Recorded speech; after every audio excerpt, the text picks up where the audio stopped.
शहादत के जाम को तूने शरबत समझकर पी लिया, प्राण वार कर देश पर 2 पल में जीवन जी लिया। नमस्कार वीवर्स, स्वागत है आप सबका हिमचक्षु ब्लॉग्स पर।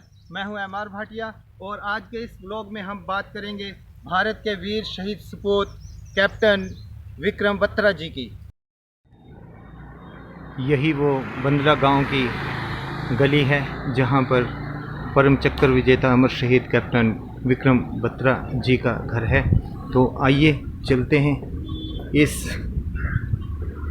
पवित्र धरती के उस स्थान पर जहां उस भारत के वीर शहीद सुपुत्र विक्रम बत्रा जी का घर है कि जिसने कारगिल के युद्ध में दुश्मनों के छक्के छुड़ाए और अपने भारत की ज़मीन को दुश्मनों से मुक्त कराने के लिए अपने प्राणों का सर्वोच्च बलिदान दे दिया।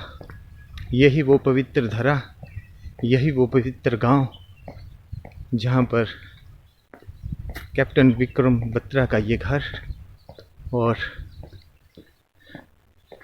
देश पर मर मिटने वाले अमर सपूत का ये घर विक्रम बत्रा भवन, जिसके ऊपर अंकित है भारत का हीरो, भारत का नायक, भारत का रक्षक, भारत का गौरव कैप्टन विक्रम बत्रा। ये है कैप्टन विक्रम बत्रा जी का घर। ये नेम प्लेट लगी है उनके पिताजी गिरधारी लाल बत्रा और उनकी माता श्री कमल कांता बत्रा जी। और ये है सामने का व्यू, विक्रम बत्रा भवन इसके ऊपर लिखा हुआ है। शत शत प्रणाम है इस धरती को और विक्रम बत्रा जी के इस गांव को, जिसका वीर सपूत जो है वो भारत की आन बान शान के लिए अपनी जान पर खेल गया। कैप्टन विक्रम बत्रा का जन्म 9 सितंबर 1974 को हिमाचल प्रदेश के पालमपुर ज़िले के घुग्गर में हुआ था और ये उनका बंदला गांव। उनके पिता का नाम GM बत्रा व माता का नाम कमल कांता बत्रा है। 1996 में विक्रम बत्रा ने इंडियन मिलिट्री एकेडमी में दाखिला लिया। 13 जम्मू एंड कश्मीर राइफल्स में 6 दिसंबर 1997 को लेफ्टिनेंट की पोस्ट पर विक्रम बत्रा ने ज्वाइन किया। 1 जून 1999 को उनकी टुकड़ी को कारगिल युद्ध में भेजा गया। हम्प व राखी नाब स्थानों को जीतने के बाद उसी समय विक्रम बत्रा की प्रमोशन जो है वो कैप्टन रैंक में कर दी गई। इसके बाद श्रीनगर लेह मार्ग के ऊपर 5140 चोटी को पाकिस्तान की सेना से मुक्त कराने के लिए ड्यूटी भी कैप्टन विक्रम बत्रा को सौंपी गई। इस बेहद कठिन व दुर्गम चोटी पर 20 जून 1999 की सुबह के 3:30 पर अपने साथियों के साथ उन्होंने कब्जा कर लिया। कैप्टन विक्रम बत्रा ने ये दिल मांगे मोर का नारा दिया। इसके बाद सेना ने 4875 चोटी को भी कब्जे में लेने का निर्णय किया। इसी दौरान विक्रम बत्रा के कोड नाम शेरशाह के साथ ही इन्हें कारगिल का शेर की भी संज्ञा दी गई। कैप्टन विक्रम बत्रा के पिताजी के अनुसार ये उपनाम उनके बेटे को lieutenant colonel YK Joshi ji ने दिया। मिशन लगभग पूरा हो चुका था। तब अपने कनिष्ठ अधिकारी लेफ्टिनेंट नवीन को बचाने के लिए, जिनके दोनों पैर विस्फोट में जख्मी हो गए थे, उन्हें कैप्टन विक्रम बत्रा बचाने के लिए पीछे की ओर घसीट रहे थे। तभी उनकी छाती में गोली लगी। शहीद होने से पहले उनके मुंह से जय माता दी अंतिम शब्द निकले। भारत के ऐसे वीर सपूत कैप्टन श्री विक्रम बत्रा जी को हिमचक्षु व्लॉग्स का शत शत नमन। आप दीवाने भारत के, भारत दीवाना आपका। आप दीवाने भारत के, भारत दीवाना आपका। कभी नहीं भूलेगा भारत ये फसाना आपका।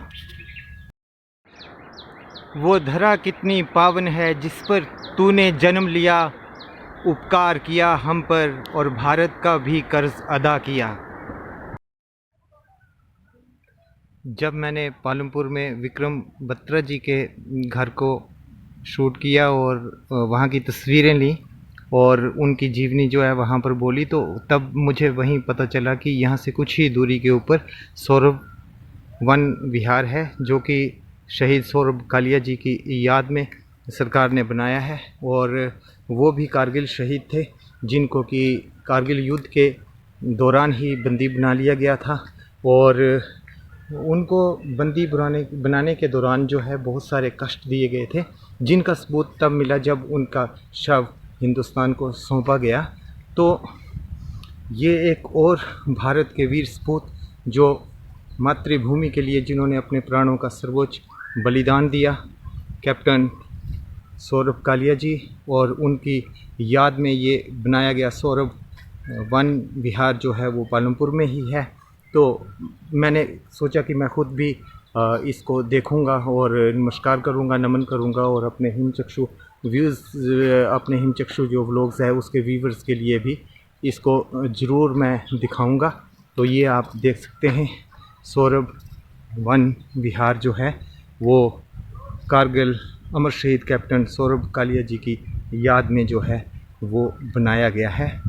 जिस धरती माँ के इतने वीर सपूत हों, उसे कौन नुकसान पहुँचा सकता है, उस पर कौन कब्ज़ा कर सकता है, क्योंकि ये दिलेर और अमर वीर भारत माँ के सपूत जो उसकी सेवा में, उसकी रक्षा में जीवन जीते हैं और अपने प्राणों का त्याग भी करते हैं, ऐसे योद्धाओं को, ऐसे वीरों को हिमचक्षु व्लॉग्स सत सत नमन करता है, सत सत नमस्कार करता है।